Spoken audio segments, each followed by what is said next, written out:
नमस्कार। प्रस्तुत है मुंशी प्रेमचंद्र की लिखी कहानी आंसुओं की होली। नामों को बिगाड़ने की प्रथा न जाने कब चली और कहां से शुरू हुई।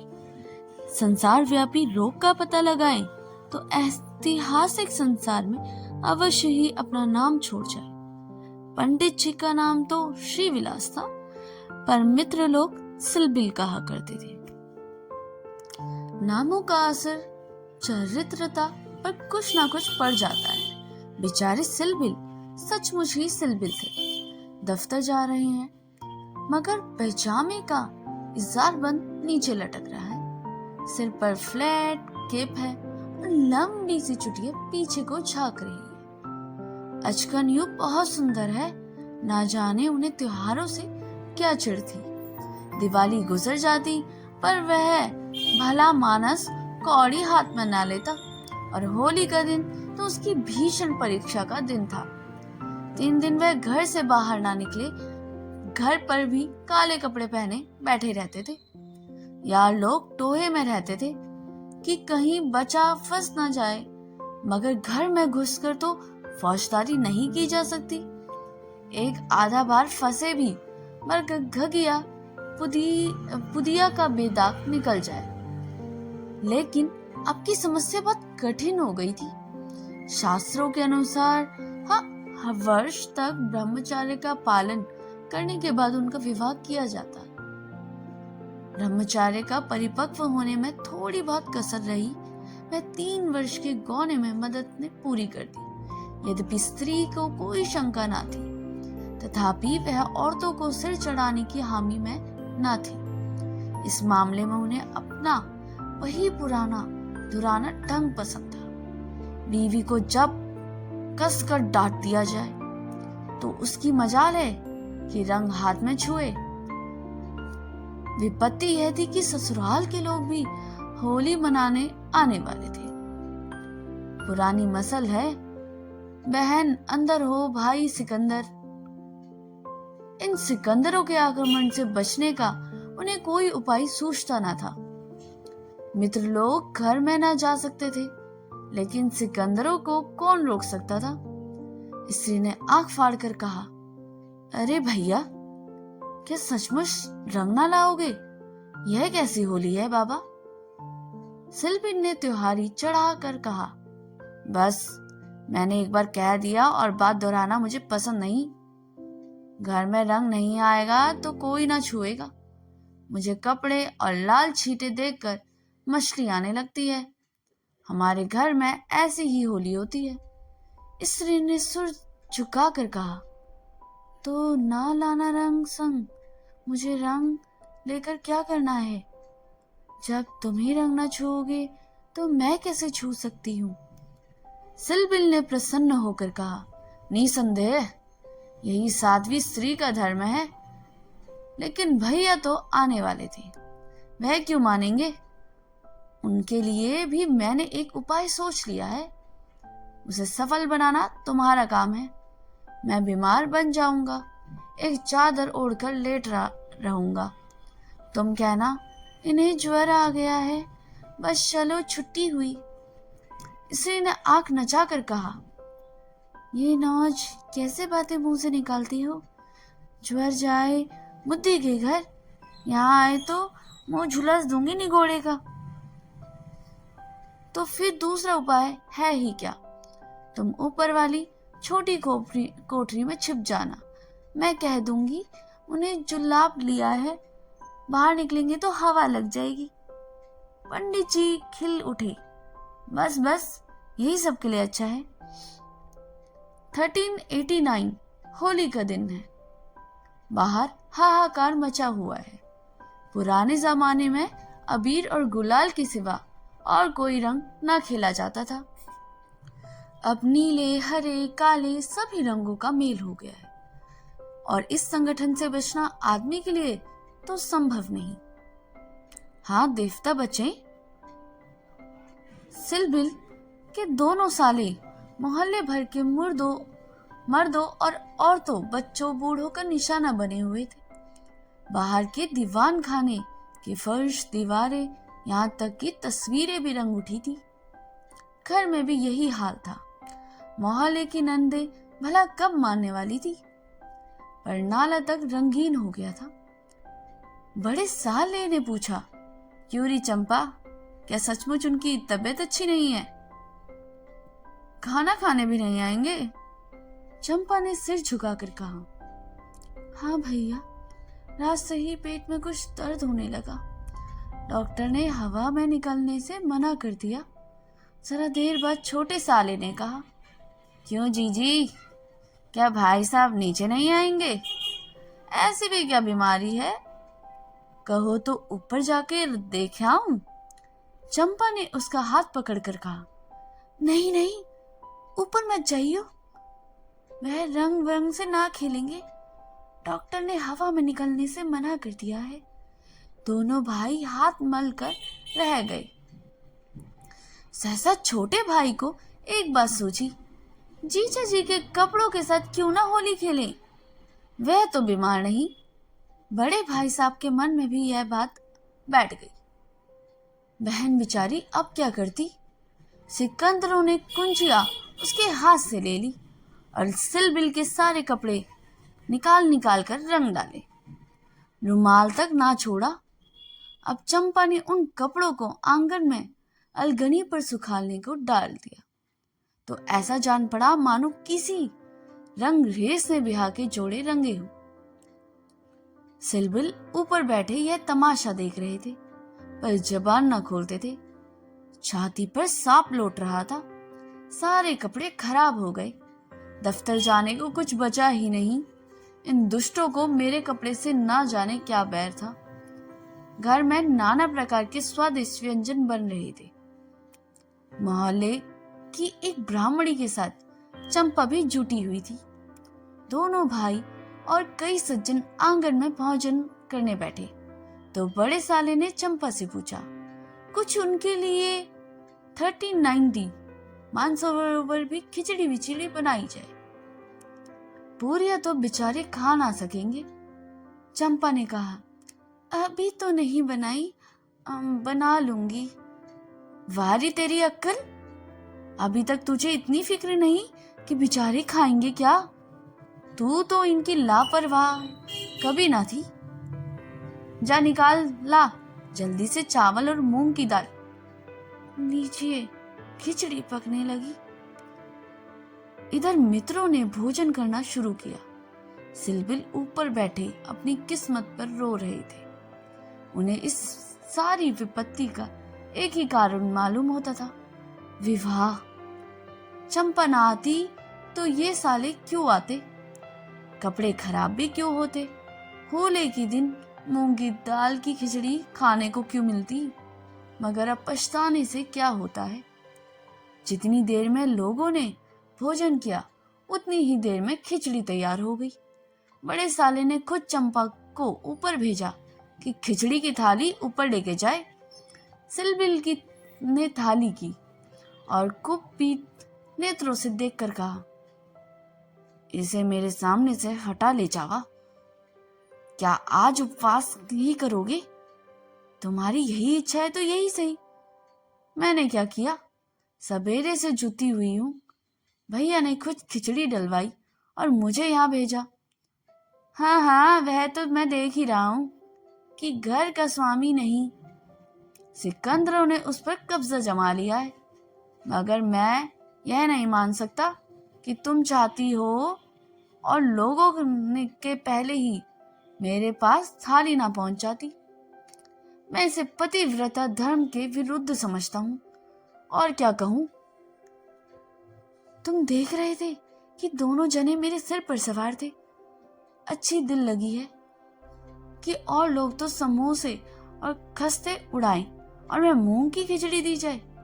वाह रे नसीब, तुम इसे 2-4 कोरे खा लो। जो ही अवसर मिलेगा दूसरी थाली ऊपर लाऊंगी। सारे कपड़े रंगवा डाले। दफ्तर कैसे जाऊंगा? यह दिल लगी मुझे जरा भी नहीं भाती। मैं इसे बदमाशी कहता हूं। तुमने संदूक की कुंजी क्यों दी? क्या मैं इतना पूछ सकता हूं?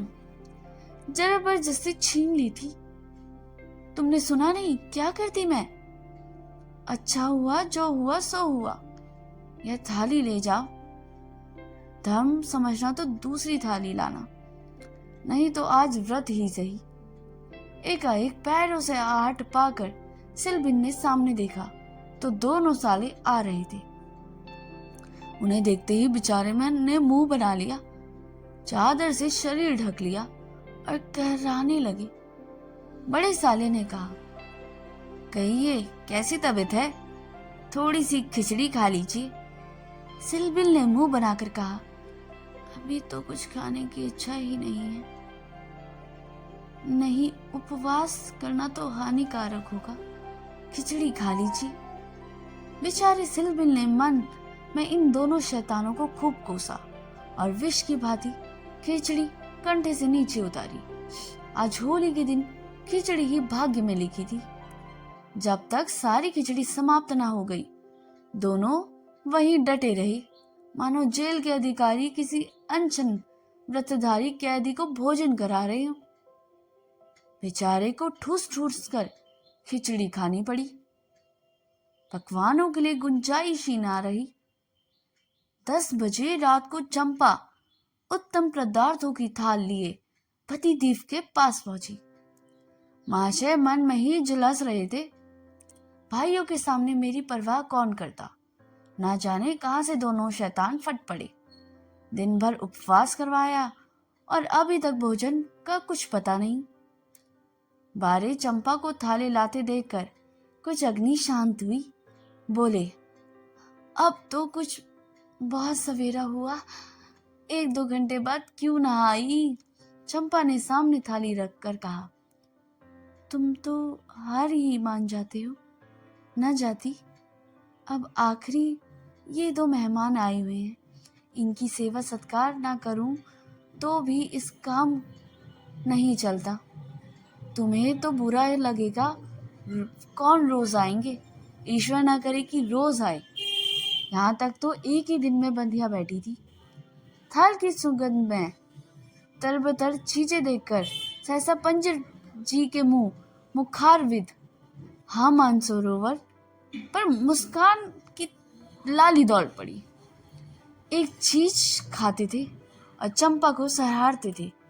सच कहता हूँ चंपा, मैंने ऐसी चीज कभी नहीं खाई। हलवाई साला क्या बनाएगा? जी चाहता है कुछ इनाम दूं तुम्हें। तुम मुझे बना रहे हो ना? क्या करूं? जैसा बनाना आता है बना लाई। नहीं जी, सच कह रहा हूं, मेरी तो आत्मा ही तृप्त हो गई। आज मुझे ज्ञात हुआ कि भोजन का संबंध उधर से इतना नहीं जितना आत्मा से है। बतलाओ क्या इनाम दूं? जो मांगू वह दोगे? दूंगा। जिन्हों की कसम खाकर कहता हूं, ना दो तो मेरी बात जाए। कहता हूं भाई, अब कैसे कहूं? क्या लिखा पढ़ा कर दूं? अच्छा मांगती हूं, मुझे अपने साथ होली खेलने दोगे? पंडित जी का रंग उड़ गया, आंखें फाड़ कर बोले, होली खेलने दूं? मैं होली नहीं खेलता, कभी भी नहीं खेला। होली खेलना होता तो घर में छुपकर क्यों बैठता? और के साथ मत खेलो, लेकिन मेरे साथ तो खेलना ही पड़ेगा। यह नियम मेरे नियम के विरुद्ध है। इस चीज को मैं अपने घर में उचित समझूं। उसे किसका न्याय इस घर के बाहर अनुचित समझूं? सोचो, चंपा ने सिर नीचा करके कहा। घर में ऐसी कितनी बातें उचित समझते हो जो घर के बाहर करना अनुचित ही पाप भी है। पंडित जी ने झचकते हुए बोले, अच्छा भाई, तुम जीती मैं हारा। अब मैं तुमसे ही दान मांगता हूँ। पहले मेरे को पुरस्कार दे दो, पीछे मुझसे दान मांगना। यह कहते हुए चंपा ने लोटे का रंग उठा लिया और पंडित जी के सिर पर पांव तक नहला दिया। जब तक वह उठकर भागे, उसने मुट्ठी भर गुलाल लेकर सारे मुंह पर पोत दिया। पंडित जी रोनी सूरत बनाकर बोले, अभी इस कसर बाकी है और पूरा कर ले। मैं जानता था कि तुम मेरी आस्तीन का सांप बनोगी। जब और कुछ रंग बाकी ना रहा, चंपा ने पति के मुख की ओर देखा तो उस पर मनोवेदना का गहरा रंग झलक रहा था। पछता कर बोली, क्या तुम सच में बुरा मान गए हो? मैं तो समझती कि तुम केवल मुझे चिढ़ा रहे हो। श्री विलास ने कांपते हुए स्वर में कहा, नहीं चंपा, मुझे बुरा नहीं लगता। हाँ, तुम मुझे उस कर्तव्य की याद दिला दी जो मैं अपनी कायरता के लिए भुला कर बैठा था। अब सामने जो चित्र देख रही हो मेरे परम मित्र महानाथ का है, जो अब संसार में नहीं है। तुमसे कह दूं कि कितना सरस और कितना भावुक, कितना साहसी आदमी था। देश की दशा देख देख कर अपना खून जलाता रहता था। हाँ बताओ, ये भी कोई उम्र थी? पर वह उसी उम्र में अपने जीवन का मार्ग निश्चित कर चुका था। सेवा करने का अवसर पाकर वह इस तरह उसे पकड़ता था मानो संपत्ति हो। जन्म का विरागी था, वासना तो उसे छू तक न रह गई। हमारे और साथी सैर सपोटे करते थे, पर उसका मार्ग सबसे अलग था। सत्य के लिए प्राण देने को तैयार। कहीं अन्याय देखा तो भवें तन गई, कहीं पत्रों में अत्याचार की खबर देखी तो चेहरा तमतमा उठा। ऐसा तो मैंने आदमी कहीं देखा ही नहीं। ईश्वर ने अकाल ही बुला लिया, नहीं तो वह मनुष्यों में रत्न होता। किसी मुसीबत के मारे को उद्धार करने को अपने प्राण हथेली पर लिए फिरता था। स्त्री जाति का इतना आदर और सम्मान कोई क्या करेगा? स्त्री उसके लिए पूजा और भक्ति की वस्तु थी। 5 वर्ष हुए, यही होली का दिन था। मैं भंग के नशे में चूर, रंग में सिर और से पांव तक नहाया। उसे गाना सुनने के लिए बुलाने गया तो देखा कि वह कपड़े पहने कहीं जाने को तैयार है। पूछा, कहाँ जा रहे हो? उसने मेरा हाथ पकड़कर कहा, तुम अच्छे वक्त पर आ गई, नहीं तो मुझे जाना पड़ता। एक अनाथ बुढ़िया मर गई है, कोई उसे कंधा देने वाला नहीं मिलता। कोई किसी मित्र से मिलने गया हुआ है, कोई नशे में चूर पड़ा है, कोई मित्रों की दावत कर रहा है, कोई महफिल सजाए बैठा है, कोई लाश उठाने वाला है ही नहीं। ब्राह्मण क्षत्रिय उसे चमारिन की लाश कैसे छुए? उनका तो धर्म भ्रष्ट हो जाता। कोई तैयार ही नहीं होता। बड़ी मुश्किल से 2 कहार मिले हैं, एक मैं हूं, चौथे आदमी की कमी थी, तो ईश्वर ने तुम्हें भेज दिया। चलो चलो। चले? हाय, अगर मैं जानता कि यह प्यारे मनोहर का आदेश है तो आज मेरी आत्मा को इतनी ग्लानि ना होती। मेरे घर कई मित्र आए हुए थे, गाना गा रहे थे। उस वक्त लाश उठाकर नदी जाना मुझे अप्रिय लगा। बोला, इस वक्त भाई तो भाई मैं नहीं जा सकूंगा, घर पर मेहमान बैठे हुए हैं। मैं तुम्हें बुलाने आया था। मनोहर ने मेरी ओर तिरस्कार के नेत्रों से देखकर कहा, अच्छी बात है, तुम जाओ, पर मैं कोई और साथी खोज लूंगा। मगर तुमसे मुझे कोई ऐसी आशा नहीं थी। तुमने भी वही कहा जो पहले और दोस्तों ने कहा मुझसे। कोई नई बात नहीं थी। अगर हम लोग अपने कर्तव्य को ना भूल गए होते तो आज यह दशा क्यों होती? ऐसी ही होली का धिक्कार है। त्योहार तमाशा देखने, अच्छी अच्छी चीजें खाने, अच्छे अच्छे कपड़े पहनने का नाम नहीं है। यह व्रत है, तप है, अपने भाइयों से प्रेम और सहानुभूति करने का त्योहार का खास मतलब है। और कपड़े लाल करने से पहले खून को लाल कर लो। सफेद खून पर लाली शोभा नहीं देती। यह कहकर वह चला गया। मुझे उस वक्त यह फटकारें बहुत बुरी मालूम हुई। अगर मुझसे वह सेवा भाव ना था तो उससे मुझे यूं धिक्कारने का कोई अधिकार नहीं था। घर चला आया, पर वे बातें बराबर मेरे कानों में गूंजती गई। होली का सारा मजा बिगड़ गया। 1 महीने तक हम दोनों की मुलाकात नहीं हुई। कॉलेज इम्तिहान की तैयारी के लिए बंद हो गया। इसे कॉलेज में भी भेंट ना होती थी। मुझे एक खबर नहीं, यह कब और कैसे बीमार पड़ा, कब अपने घर गया, सहसा एक दिन मुझे उसका एक पत्र मिला। हाय! उस पत्र को पढ़कर आज भी मेरी छाती फटने लगती है। श्रीविलास एक क्षण तक गला रुक जाने के लिए कारण बोल ना सके। फिर बोले, किसी दिन मुझे फिर दिखाऊंगा। लिखा है, मुझे आखिरी बार मिल जा, अब शायद इस जीवन में भेंट ना हो। खत मेरे हाथ से छूट कर गिर पड़ा। उसका घर मेरठ के जिले में था। दूसरी गाड़ी जाने में आधा घंटे की कसर थी। तुरंत चल पड़ गया, मगर उसके दर्शन बंदे थे।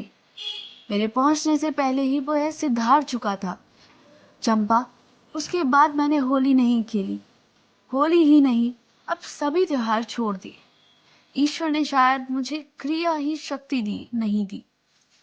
अब बहुत चाहता हूँ कि मुझसे कोई सेवा का काम ले। खुद आगे नहीं बढ़ सकता, लेकिन पीछे चलने को तैयार हूँ। पर मुझसे कोई काम लेने वाला है ही नहीं। लेकिन आज वह रंग डालकर तुमने मुझे उस धिक्कार की याद दिला दी। ईश्वर मुझे ऐसी शक्ति दे कि मन में ही नहीं, कर्म में भी मैं मनोहर बनूं।